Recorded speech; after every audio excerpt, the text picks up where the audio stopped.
میرے ساتھ اس وقت نوجوان اسلامک اسکالر مفتی محمد احمد صاحب ہیں.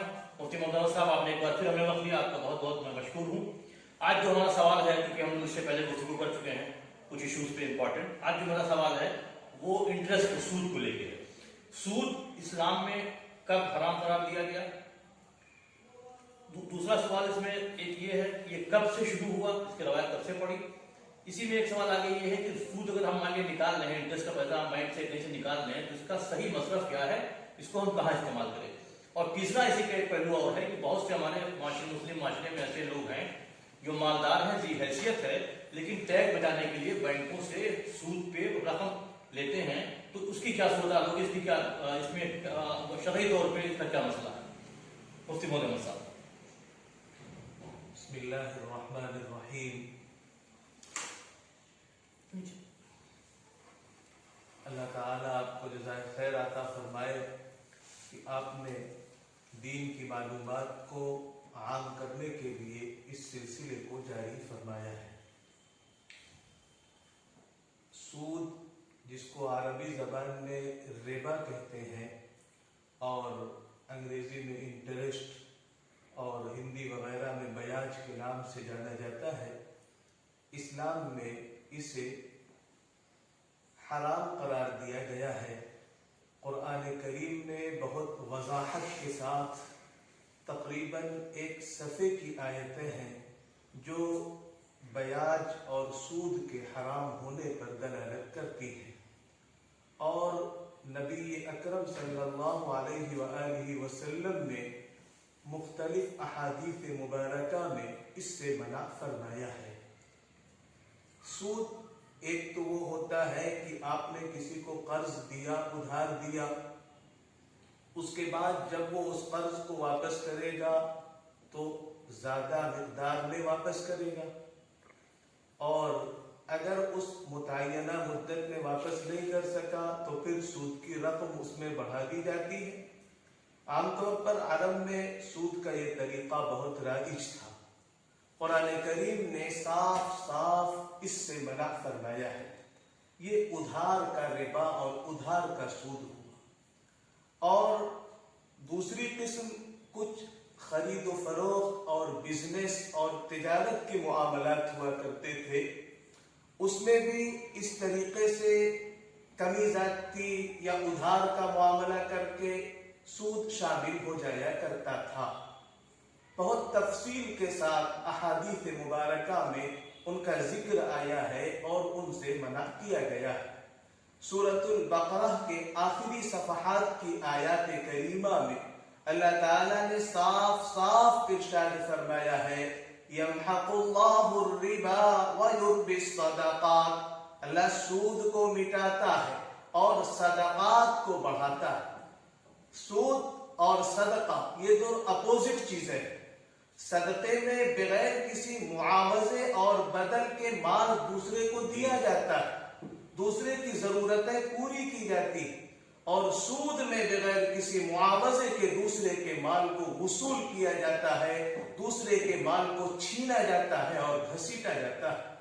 تو قرآن کریم میں صاف صاف یہ بات فرمائی، اور آگے تو بڑی سخت بات فرمائی گئی ہے کہ اگر تم باز نہیں آتے اور سودی کاروبار اور سودی نظام سے اپنے آپ کو جوڑ کر رکھتے ہو، فَأْذَنُوا بِحَرْبٍ مِّنَ اللَّهِ وَرَسُولِهِ، تو اللہ اور اس کے رسول سے جنگ کا اعلان سن لو اور اس کے لیے اپنے آپ کو تیار رکھو.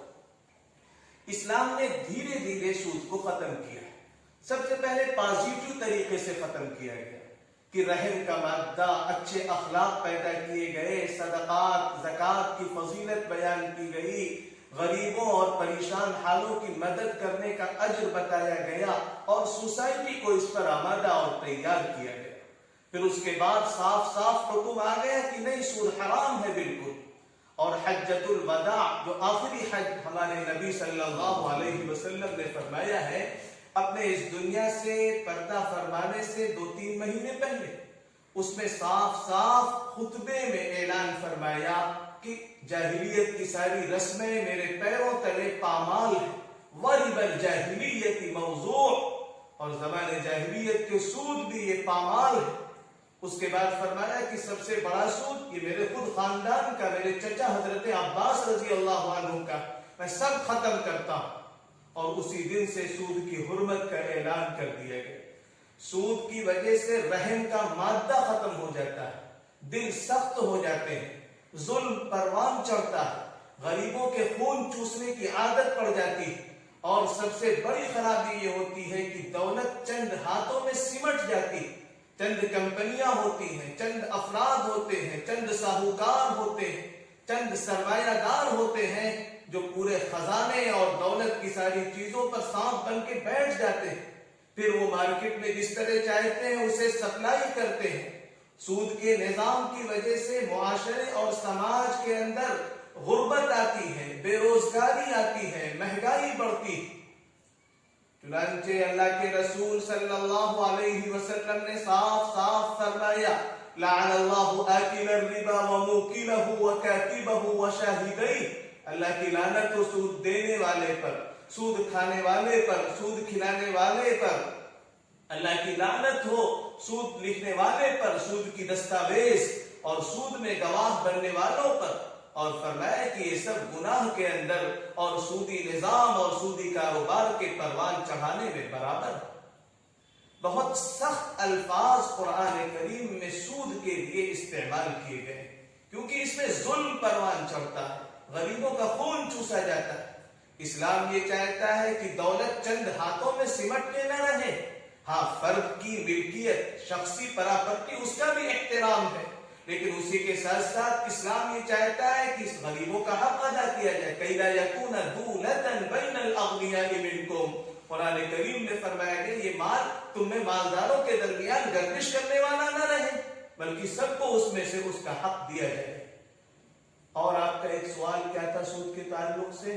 اس کا صحیح مصرف کیا ہے؟ انٹرسٹ ہم نکالیں بینک سے یا سود کا پیسہ ہے؟ اگر بینک میں ملک کے نظام کی وجہ سے سودی بینک ہیں، ساری چیزیں ہیں، آپ کے پیسے ہیں، تو اگر آپ انٹرسٹ کو نکالتے ہیں، سب سے پہلی چیز انٹرسٹ اور سود کو آپ بینک میں بالکل نہ چھوڑیں، اسے نکالیں۔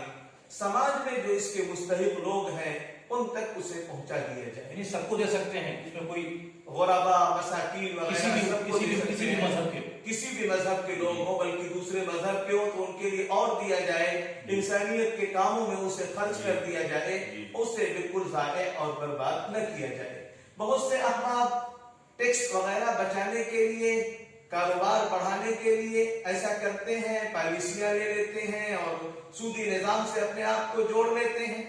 تو اس سلسلے میں سب سے بنیادی چیز تو یہ ہے کہ اس سے بچا جائے جس قدر ہو سکے، اور اگر انتہائی ایمرجنسی حالت کہ ہماری عزت محفوظ نہیں رہ سکتی، ہم اس کی وجہ سے بہت زیادہ مشکلات کا شکار ہو جائیں گے، وہ جس کا معاملہ ہے وہ اپنے اور اللہ کے درمیان خوب غور و فکر کر لے۔ اس کے علاوہ اور کوئی صورت بچتی نہیں ہے، تو جس قدر ضرورت ہے اتنے کی گنجائش بعض علماء کرام نے دی ہے۔ تاہم ہمارا کہنا یہی ہے کہ جس قدر ہو سکے سود کے نظام سے اپنے آپ کو بچانے کی فکر کی جائے۔ نہیں، ہمارے معاشرے میں کچھ لوگ ایسے ہیں، ہمارے خاص طور سے ہمارے جو ہم مسلم معاشرے کی بات کر رہے ہیں، جہاں پہ لوگ ذی حیثیت ہیں، مالدار ہیں، لیکن گاڑی خریدنا ہے، مکان بنوانا ہے، مکان خریدنا ہے، دکان بنوانا ہے، تجارت کرنا ہے، تو بینکوں سے قرض لیتے ہیں ٹیکس بچانے کے لیے اور انٹرسٹ دیتے ہیں۔ تو اس صورتحال میں کیا ہے کام؟ اس صورتحال میں ان کو ٹیکس ادا کرنا چاہیے، سود کے نظام سے بچنا چاہیے۔ اللہ تعالیٰ نے جو وعیدیں عطا فرمائی، جو وعیدیں سنائی ہیں اور جو سخت باتیں ارشاد فرمائی ہیں، وہ بہت ڈرا دینے والی اور چونکا دینے والی ہے۔ اور سود کی وجہ سے مال کی برکت ختم ہو جاتی ہے، نحوست آتی ہے، سکون غارت ہو جاتا ہے، اسباب سکون سے سکون نہیں ملتا۔ یہ تو اللہ کی خاص دین ہوتی ہے، جب آپ اللہ کے حکم پر چلیں گے تو اللہ دلوں میں سکون عطا کرتا ہے۔ پھر سودی نظام سے وابستہ لوگوں میں کوئی عزت نہیں رہتی، کوئی ان کا احترام نہیں کرتا، برے القاب کے ساتھ ان کو یاد کیا جاتا ہے۔ پھر اس کا خمیازہ ان کی اولادوں میں منتقل ہوتا ہے، ان کے گھر کے نظام میں منتقل ہوتا ہے۔ آپ قریب جا کے دیکھ لیجئے، سودی نظام میں جو جکڑے ہوئے ہیں وہ انتہائی بے سکونی کی زندگی گزارتے ہیں۔ اللہ تعالیٰ جاننے والا، اس نے ہمارے سارے احکام کو، ہماری ساری مصلحتوں کو، ہمارے سارے فائدوں کو وہ جانتا ہے۔ اسی کے اعتبار سے اللہ تعالیٰ نے سود کو حرام قرار دیا. ہم سب کو اللہ پاک سود کی لعنت سے بچائے آمین. اور غیر سودی نظام کے ساتھ ہم سب کو جڑنے کی توفیق عطا فرمائے. شعیب رحمان، اطلاع نیوز.